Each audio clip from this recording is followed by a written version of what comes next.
मैं यही कहना चाहूँगा कि जैसे एक गाड़ी बंद पड़ती है उसको धक्का प्लेट की जरूरत है, ऐसा बच्चों को गुरुद्वारा तक लाना जरूरी है। एक बार आएंगे तो उनको ये रंग लग जाता है। दिवाली के टाइम पे पटाखे फोड़े जाते हैं, जहाँ पे पॉल्यूशन करते हैं, हमारा वातावरण खराब करते हैं, पर यहाँ पे बिना पटाखे फोड़े ही अच्छा लगता है। माँ बाप क्या करते हैं कि नहीं अभी हमारा बच्चा पढ़ लिख के बड़ा बन जावे, बराबर ना। संस्कार तो देते हैं माँ बाप को, ऐसे नहीं कि संस्कार नहीं देते, लेकिन जो आध्यात्मिक संस्कार देने चाहिए वो नहीं देते। मतलब जाने कि अपन आश्रम में आ रहे तो वह लोग क्या बोलते, अरे नहीं नहीं मेरा बेटा 10वीं में है, उसका पढ़ाई है, उसके क्लासेस है। नमस्कार दोस्तों, मैं मनोज विद्यार्थी शंखनाद वन चैनल पे आप सबों का तहे दिल से हार्दिक स्वागत है। अभी मैं संत श्री आसाराम बापू जी के आश्रम में हूँ और यहाँ पे मैं आपको बता दूँ कि आज शिविर का पूर्णाहुति है, लास्ट दिन है। और यहाँ पे मुंबई से भी कुछ फैमिली आए हुए, बहुत सी फैमिली आए हैं, पूरे भारत से लगभग 15 से 20 हज़ार बच्चे आए थे। लेकिन एक मुंबई की फैमिली है, पूरी फैमिली बच्चों को लेकर यहाँ पे आती है। मैं उनसे जानने की कोशिश करूँगा कि आखिर 7 दिन के शिविर में उनको क्या लाभ हुआ। सबसे पहले आप मुझे ये बताओ कि आप माता पिता के साथ यहाँ पे आए हो, खासकर ये छुट्टी के समय होता है, बच्चे कुछ अलग जगह पे जाके पिकनिक मनाते हैं, लेकिन आप आश्रम में आए हो, यहाँ पे 7 दिन के अंदर आपको ऐसा क्या लाभ हुआ जो आपको यहाँ पूरा एंजॉय कर पाए। यहाँ पे मुझे ऐसा नहीं लगा कि मैं घर पे नहीं हूँ, यहाँ पे मुझे बहुत अच्छा लगा। और वैसे यहाँ पे मुझे आध्यात्मिक लाभ हुआ। यहाँ पे मैं मतलब पहला साल नहीं है, मैं 9 सालों से आ रहा हूँ, इसलिए मुझे हर साल अच्छा लगता है। हर साल अच्छा लगता है। बाहर की दुनिया जो चकाचौंध की जो दुनिया है वो अच्छा आपको नहीं लगता? वहाँ पे दिवाली के टाइम पे पटाखे फोड़े जाते हैं, जब पे पॉल्यूशन करते हैं, हमारा वातावरण खराब करते हैं, पर यहाँ पे बिना पटाखे फोड़े ही अच्छा लगता है। ये सात्विक दिवाली जो मनाते हैं इससे क्या फ़ायदा होता है? आप जो यहाँ पे आते हो तो एक मतलब आपको विशेष क्या फ़ायदा होगा? आध्यात्मिक उन्नति होती है। आध्यात्मिक उन्नति होती है। जो ये आध्यात्मिक उन्नति लोगों को और जो अदर लोग हैं उनको समझ में क्यों नहीं आती है? ये उनके लिए उनकी उन्नति अलग अलग हिसाब से, पैसा कमाना, कुछ इंस्टाग्राम पे फॉलोवर बनाना, कुछ किसी का कुछ, हमारे हिसाब से ये है। आप अपने बच्चों को अभी से ही, बहुत ऐसे पेरेंट्स हैं जिनका जवाब होता है कि मेरे बच्चे जो है मेरी बात को सुनता नहीं है और वो अपना ट्रैक पे जाना चाहता है, लेकिन क्या आपके बच्चे आपकी बातों को मानता है? बिल्कुल। और ये तो बहुत बड़ी उपलब्धि है कि जब ये भलाई दीक्षा लिया था, लेकिन जब तक गुरुद्वार पर पहुंचा नहीं था और शिविर के बारे में असलियत पता नहीं थी, तब तक ये भी पटाखे फोड़ता था। लेकिन 9 साल पहले जब ये गुरुद्वार पे आया तो उसमें अपने आप एक चमत्कारिक बदलाव आ गया और इसमें इन्हें कई सारे बच्चे हैं। तो मैं यही कहना चाहूँगा कि जैसे एक गाड़ी बंद पड़ती है उसको धक्का प्लेट की ज़रूरत है, ऐसा बच्चों को गुरुद्वारा तक लाना ज़रूरी है। एक बार आएंगे तो उनको ये रंग लग जाता है। बहुत ऐसे पेरेंट्स होते हैं जिनको कहना होता है कि भाई हमारे पास टाइम नहीं है, टाइम का प्रॉब्लम है, हमारे बच्चे स्कूल में इतना सिलेबस होता है, उसके पढ़ाई के बोझ को ढो रहे हैं। तो वैसे पेरेंट्स को आप क्या कहोगे?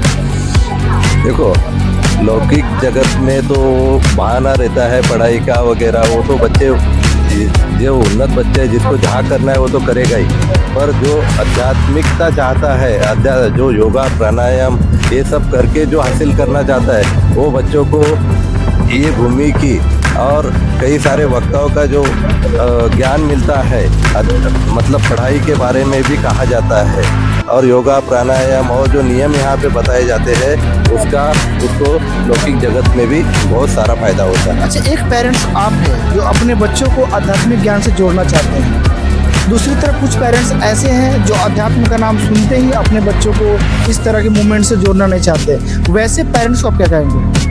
मैं उनको यही कहूँगा कि सत्यता जानो और जो भौतिक जगत है, मतलब जो बाहरी संस्कृति का जो हमारे संस्कृति के ऊपर आक्रमण हुआ है, उसके लिए हमें हमारी आंखें खोलना ज़रूरी है। जैसा बच्चे हम लोग घर में होते हुए भी टीवी, मोबाइल, इंस्टाग्राम इसके आरी गए हुए और पेरेंट्स को उसकी कुछ पड़ी नहीं है। तो हमें संस्कार जरूरी है। शिक्षा से भी अधिक संस्कार है। संस्कार मिलेंगे तो शिक्षा अपने आप आगे बढ़ सकती है। हाँ, एक अहम सवाल जवाब दिया आपने कि बच्चे आजकल मोबाइल में ज़्यादा इन्वॉल्व हो रहे हैं, उसका जिम्मेदार कौन है? उसका जिम्मेदार है कि पेरेंट्स अपने बच्चों को सही रास्ते पे लेके जाना नहीं चाहते तो है, लेकिन प्रैक्टिकल करना नहीं चाहते, और उसके लिए थोड़ा वक्त देना चाहिए। चाहे आश्रमों में जो भी शिविर चलती है वहाँ तक पहुँचाना, गुरुद्वार तक लेके जाना, जो भी एक्टिविटी है वहाँ से जोड़ना, जो बाल संस्कार है, कई सेवाएं चलती हैं, मातृ पितृ पूजन हो गया, ऋषि प्रसाद हो गया, तो ये सेवाओं से या प्रभात फेरियाँ चलती है, तो ये जो गुरु जी के प्रेरणा से जो डंका बजा है सेवा का, वो सेवा से जब जुड़ेंगे ना तो बाद में उनको समझाना नहीं पड़ता, वो अपने आप उन्नत होती जाएगी। आप पेरेंट्स को ये कहना चाहते हैं कि आप अपने बच्चों को थोड़ा समय दीजिए, वक्त दीजिए, और समय और वक्त देकर आध्यात्मिक चीज़ों से जुड़ने का काम कीजिए। हाँ, समय इसके लिए एक ही बार देना है। एक बार समय दो तो बार बार देने की ज़रूरत नहीं, बच्चे अपने आप जुड़ जाते हैं। जैसा ये 9 साल पहले एक ही बार इसकी माताजी लेके आई थी इसको शिविर में, उसके बाद हमें बोलना नहीं पड़ा, ये खुद ही अपना टिकट बुक करने के लिए 2 महीना पहले बोल देता कि मुझे जाना है। ये पटाखा भी भूल गया और घूमना फिरना, कपड़ा, ये वो सब भूल गया है। चलिए, बहुत बहुत धन्यवाद। मैं माताजी आपसे पूछूंगा कि एक बच्चे की ज़िंदगी में माँ की भूमिका अहम होती है। बहुत ऐसे पेरेंट्स होते हैं जो माँ, खासकर पिताजी तो अपना जॉब वगैरह में बिजी होते हैं, लेकिन माँ जो होती है प्रथम पाठशाला होती है। लोग यहाँ तक कहते हैं कि माँ जो होती है अगर बच्चों को जिस ट्रीटमेंट की तरह, जिससे अपना मतलब रहन सहन में ढालना चाहेगी, बच्चे को उस माहौल में डालता है। आपने बच्चों को एक सही तरीके से सिंचाई किया और आज वो बच्चा आपके बीच आपकी बातों को मानता है, कितनी खुशी आपको होती है? बहुत बहुत खुशी होती है। मतलब कि बच्चा माँ चाहे तो उसको सही दिशा दिखा सकती है। मतलब बोलते हैं ना, बच्चा एक मिट्टी का गोला रहता है, उसको जैसे आकार दो वैसे ही करता है। तो माँ अगर उसके हाथ में मोबाइल देगी तो वो बच्चा दिन भर मोबाइल ही खेलता रहेगा। अच्छा, मैं एक अहम बात जानना चाहता हूँ कि आप अपने बच्चों को सही ट्रैक पे लाने के लिए क्या क्या कोशिश की, क्या क्या मेहनत किया इसके प्रति आपने, जो आज ये बच्चा सही ट्रैक पे आया? ऐसे कोशिश तो मतलब बस एक बार यहाँ पे लेके आई, बापूजी के द्वार में लेके आई शिविर में, तो फिर वो अगले साल से अपने आप ही बोला कि मुझे बापूजी के यहाँ पे जाना है। तो आपको लग रहा था पहले से कि आप भी बापूजी से बहुत पहले से जुड़े? हाँ, 2008 से हम लोग जुड़े। उसके बाद बच्चों को आपने जोड़ा? हाँ।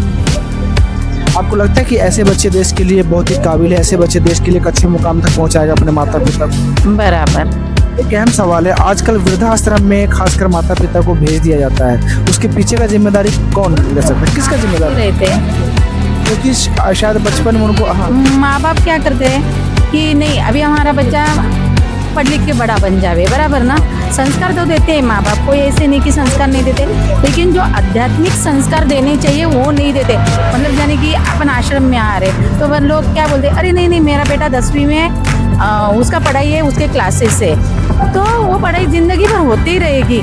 लेकिन जो ये आध्यात्मिक पढ़ाई है वो पूरे लाइफ टाइम में वो और ये अगर मिलेगी तो बच्चा अपने माँ बाप को।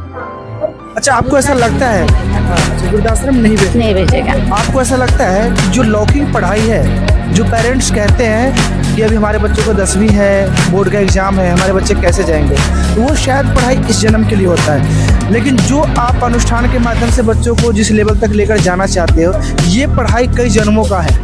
बराबर है। बराबर। तो ऐसे पढ़ाई कराना बहुत ही उचित है ना। अगर ये पढ़ाई आध्यात्मिक पढ़ाई कर ली ना तो वो पढ़ाई मेरे हिसाब से अपने आप हो जाएगी, अपने आप हो जाएगी। चलिए, तो बहुत ऐसे पेरेंट्स हैं जिनको पता नहीं आध्यात्मिक पढ़ाई क्या होता है। मैं आपको ये सब बताना चाहता हूँ कि आप जो बच्चों को लौकिक ज्ञान की पढ़ाई पढ़ाते हो वो सिर्फ इस जन्म में काम आएगा, लेकिन जो अध्यात्म ज्ञान की पढ़ाई है, ब्रह्म ज्ञान की जो पढ़ाई है, ये ऐसा पढ़ाई है जो आपको जन्म जन्मांतरों तक लेकर जाएगा। और इसका हिसाब किताब सिर्फ यहाँ तक नहीं होता है, इसका हिसाब किताब कई जन्मों तक होता है और कई जन्म कर लेकर जो कर लेकर अगले जन्म की तैयारी होती है। तो मैं आप सभी पेरेंट्स से कहना चाहता हूँ कि आप अपने बच्चों को सिर्फ इसी जन्म तक सीमित मत कीजिए। आप बच्चों को ऐसा पढ़ाई पढ़ाइए, ऐसा पढ़ाई पढ़ाइए कि आपका बच्चा आने वाला कई पीढ़ी तक उसका फ़ायदा ले सके। शायद अगर आपको पता नहीं है तो संत महापुरुष के शरण में जाइए, शास्त्र पढ़िए तो आपको समझ में आ जाएगा कि ये लौकिक ज्ञान के अलावा जो आध्यात्मिक ज्ञान की पढ़ाई है वो कैसी पढ़ाई है, तो समझ में आपको आ जाएगा।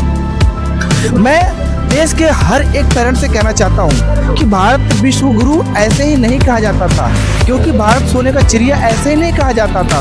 बहुत ऐसा रहस्य तक खजाना था जो हमारे देश में भारत के ऋषि मुनियों ने खोज की, और यहाँ तक कि इस देश में भगवान भी अवतार लेने के लिए तरसते हैं। वैसे भारत भूमि में हमारा जन्म हुआ है, और वैसे अगर भारत भूमि में हमारा जन्म हुआ है और उसका फायदा अगर हम लोग नहीं उठाते हैं तो फिर हम में और पशुता में कोई फर्क नहीं रहेगा। जय हिंद, जय भारत।